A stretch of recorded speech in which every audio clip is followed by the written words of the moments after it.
Okay, so Inspector Clouseau walks up to a guy and a dog, and he says, "Excuse me, sir, does your dog bite?" And the guy says no, and the inspector goes to pet the dog. Of course, the dog bites the inspector, and as the story goes, the inspector says, "Excuse me, sir, you said your dog did not bite." And the guy said, "That's not my dog." Because in either game, life or football, the margin for error is so small. I mean, one half a step too late or too early, and you don't quite make it. One half second too slow, too fast, you don't quite catch it. The inches we need are everywhere around us. Hell yeah. They're in every break of the game, every minute, every second. Good evening, whatever it is, wherever you're at. I noticed a lot of people are on the East Coast, so like this morning I'm like, okay, I'm going to do a live podcast early on the West Coast, and I'm thinking, who's going to listen? It's too early.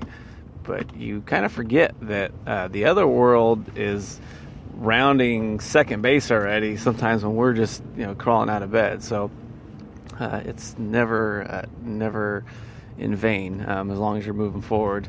So I went camping with the family. If I go up, the problem is if I go like to my mom's house, she lives over in the mountains and in Southern California. I go there, and usually what happens, we just sit around and drink beer and just talk and yell at the kids to be quiet because it's a small house. So it's like, it's not super, even though it sounds romantic. Oh, I'm taking the kids up to the mountains to my mom's house. Well, not romantic. I guess that's kind of creepy if you're taking your kids somewhere romantic. But it's not the best thing for me and the kids. And I learned a long time ago, hey, be wise beyond your years. Kids are going to grow up fast, and spend time with them, quality time. And then later on, it's like the cat in the cradle thing, the old 70s song. It's a cat in the cradle and a silver spoon, blah, blah, blah. And the guy that didn't spend time with his kid later on, when the kid got older, he said, "Hey, Dad, I'd love to spend time with you, but I'm busy," just like you were. And it's not even a conscious decision. It was just, that's his norm. That was his muscle memory, and whatever other terminology you want to throw in there that isn't accurate. So we went camping in Los Angeles. It's over by, I think it's Acton, Soledad Canyon. And again, it's just to be with the family and not be focused on the stupid things that you would normally do in a group, drinking beer. So I get out there, and it's just this time the three kids, my wife, myself, and it's an okay area. I was a little bit worried. My truck was acting up. It's not an everyday driver, so it sits and the rats make their nests underneath the hood of the truck, and it's always interesting pulling a trailer, going up a grade, and when you have car problems, car problems are bad enough. And so anyway, it made it, thank God. So I got my camping site, and there was, when you go camping, it's weird because I have a big backyard, and I take my trailer out of the yard, and literally I got like 20 yards on each side of my trailer. It's a nice, and it's next to a horse trail, it's trees and blah, blah, blah. So I take it, you go camping, and only to be 5 feet away from another trailer. It's the weirdest thing, but somehow psychologically you're camping, and now you're going to rest.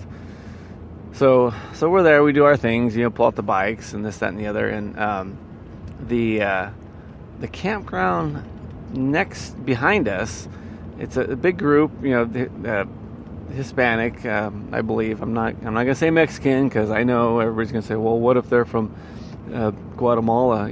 So we'll say Hispanics, and they party, which is fine if you're in the middle of the desert, not if you're 5 feet away from the guy that's trying to get away and relax and spend time with his kids.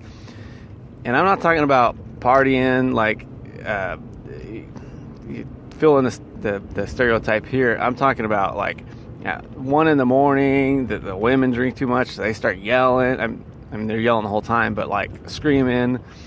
And then one of the days that guys comes in a Harley and they're telling them rev it up, and this is all late night. It's supposed to be quiet time, past 10. And believe me, I'm no shrew. I know how to make noise, but I kind of put my finger in the air and I just kind of see where you're at first. If you're in the middle of Akatia Wells, desert, and you're camping by yourself, you got to bring your own water, your own gas, because there's no hookups.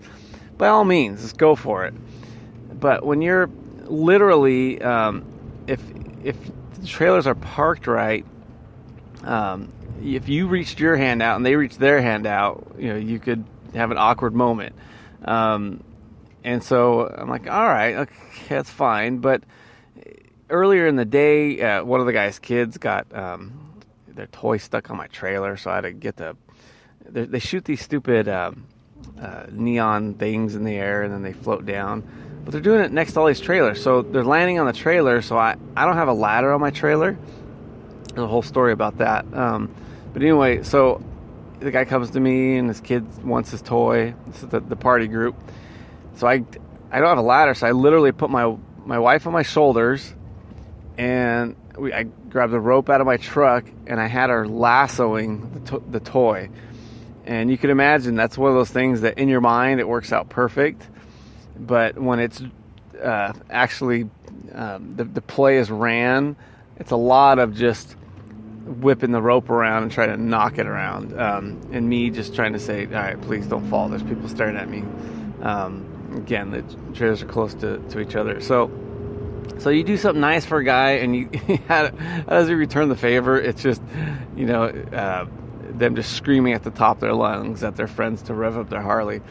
So thank God I had my radio, and I just played it on the inside of the truck. And like I told one of the other campers who got up and left that morning because it's so noisy, I said I want to be in control of my noise. I don't want somebody else to. So anyway, I'm leaving the campground and I go to purchase something and my wallet's not there. And I'm like, damn, is it my laundry or where is it? And I'm thinking, dang, I lost it. And I remember thinking, okay, that when you lose a wallet, like if I go to Catalina, I've lost my wallet before. There's a certain pair of shorts that, yes, I'm not going to wear again. But anyway, the wallet falls out of the shorts, especially when you're riding a bike. And I lost it in Catalina Island right away, man. The wallet's returned. I get a phone call and no problemo. And I'm not, I'm not trying to. I'm not saying this group took it.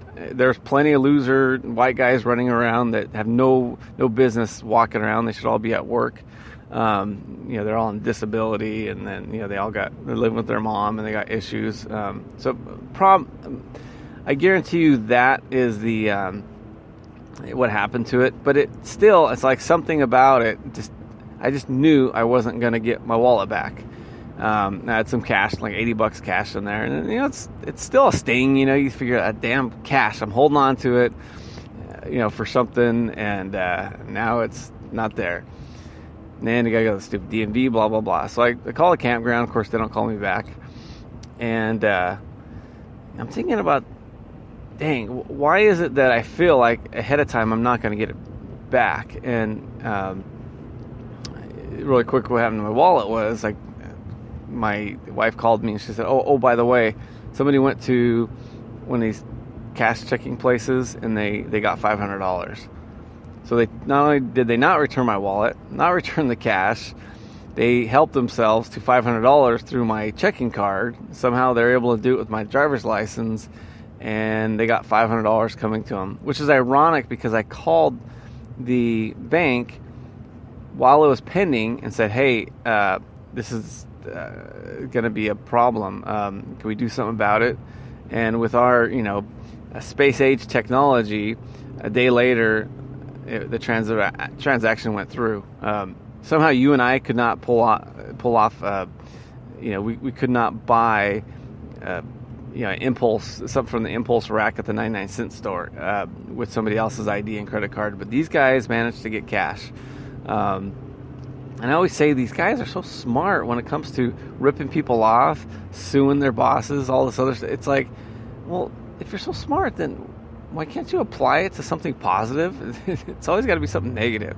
So anyway, whatever, got to go back to the DMV and argue with Jehovah's Witness because they hang out at DMVs now, I guess, in public.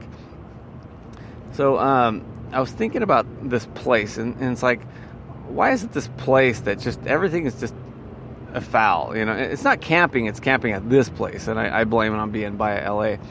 So one of the things I remember is like the guy's kid would do something, and that guy would just yell F-bombs at the top of his lungs, and just, everybody has heard it, and send the kid in his trailer, and believe me, I yell at my kids all the time and send them in the trailer, but it's just, there's something about the manner in which you do it, and in public, you really got to be careful, because I think sometimes the kids are like, oh cool, I'm being abused, oh, poor me, and it's going to have the reverse effect.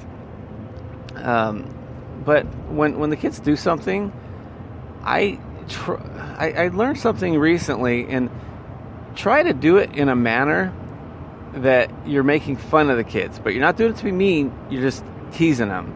So they're getting because you got to change it up. The kids aren't going to change anymore. It's a different world.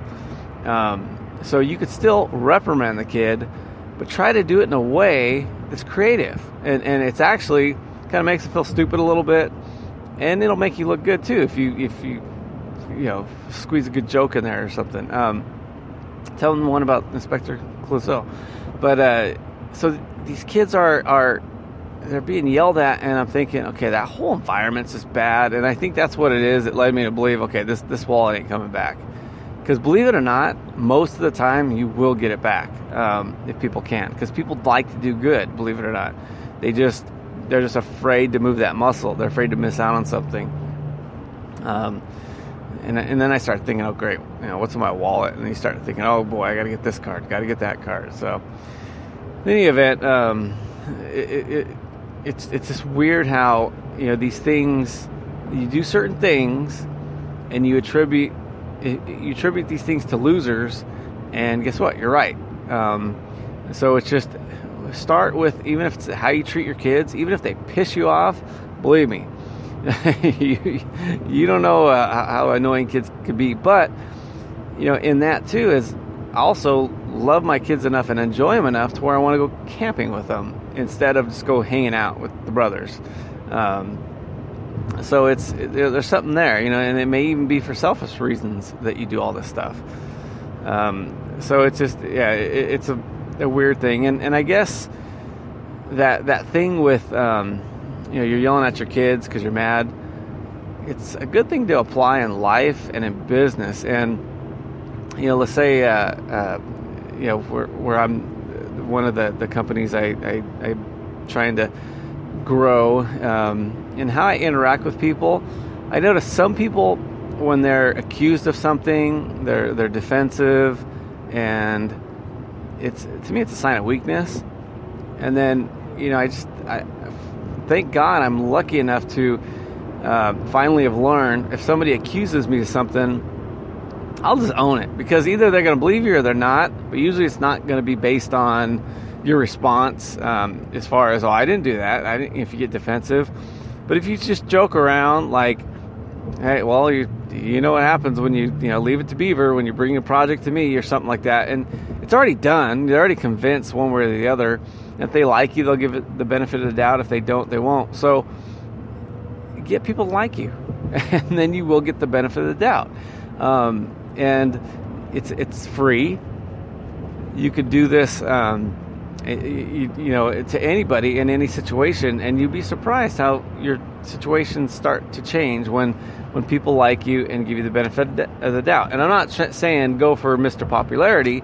It's just everything's in place, everything's set, everything's done, and now all you can do is just worsen it by your response. Of course, next time you do something, you try to fix that mistake, or you still try to address it. But just